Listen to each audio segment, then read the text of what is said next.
ბათუმში ოლიმპიური დღე ველომარათონითა და მძლეოსნური გარბენით აღნიშნეს. ზღვისპირა პარკში გამართულ სპორტულ ასპარეზობაში 400-მდე სპორტსმენი ჩაერთო, მათ შორის იყვნენ მოყვარულებიც. ღონისძიება აჭარის სპორტისა და ახალგაზრდობის საქმეთა დეპარტამენტისა და ოლიმპიური კომიტეტის ორგანიზებით ჩატარდა. ასე ბათუმში სტარტი ოლიმპიურმა დღემ აიღო. ბათუმელი სპორტსმენები მსოფლიოს მასშტაბით ყველა ქალაქში გამართულ გარბენს შეუერთდნენ.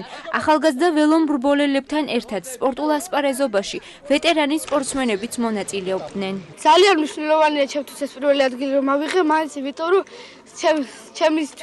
ჩემი ჰობია ველოსპორტი და მივყვები მას მთელი დღე ვარჯიშობავით. გობლეთში სპორტ სკოლა გაიხსნა 1958 წელს. პირველი მერცხლები ჩემი სახით იყო და ბევრი სხვები. და იმის მერე მე ვარჯიშობ. ახლა იმიტომ კიდევ ვარჯიშობ და მიხარია ზი მომავალ ჩემპიონს აგერ ჩემს შვილიშვილს. გარბენში აჭარაში მოქმედი ყველა სპორტული ფედერაციის წარმომადგენელი მონაწილეობდა. ზღვისპირა პარკში გამართულ სპორტულ ასპარეზობაში მოყვარული სპორტსმენებიც ჩაერთნენ. მძლეოსნობაში ვარჯიშობ 3 წელია უკვე, ძალიან დატვირთულად ვარჯიშობ, რათა მივაღწიო შედეგს, მაქსიმალურ შედეგს და დისტანცია იყო 2 კილომეტრი, ჩემთვის სულ არაფერი აგი. ყოველთვის დავბივარ მოთელვის დროსაც დავბივარ 2 კილომეტრს და ძალიან კარგი კონკურენტები მყავდა წარმატებებს ვისურვებ შემდეგში. 3 კილომეტრიანი დისტანციის დაძლევის შემდეგ გამარჯვებული სპორტსმენები სიგელებით დაჯილდოვდნენ.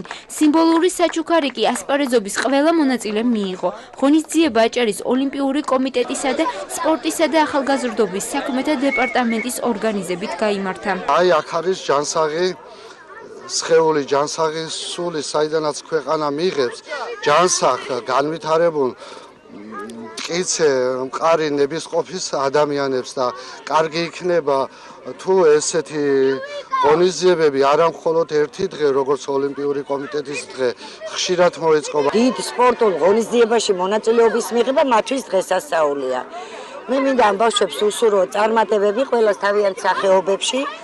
წინ ძალიან დიდი შეჯიბრებები გვაქვს, ეს არის თბილისი 2015-ის ფესტივალი და ბევრი ამათგან შესაძლებელია მონაწილეც იყოს ამ ფესტივალის და საერთოდ მთლიანად აჭარას უსურვებ წარმატებებს ამ დარგში.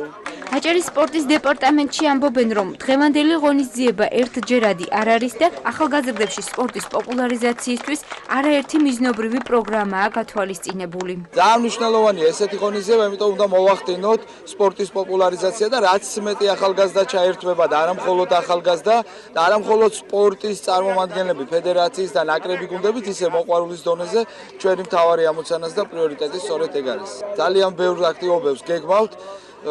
თითქმის დღეჩაგდებით არ არსებობს რომ ღონისძიება არ იყოს სპორტში, იმიტომ ხელშეწყობითმა მიზნობრივმა პროგრამებმა განახორციელა, რომ ნელ-ნელა დაიწყო უფრო სპორტის აქტიურად გააქტიურება. ოლიმპიური დღე მსოფლიოში 1958 წლიდან აღინიშნება. ის საერთაშორისო ოლიმპიური კომიტეტის დაფუძნების თარიღს უკავშირდება.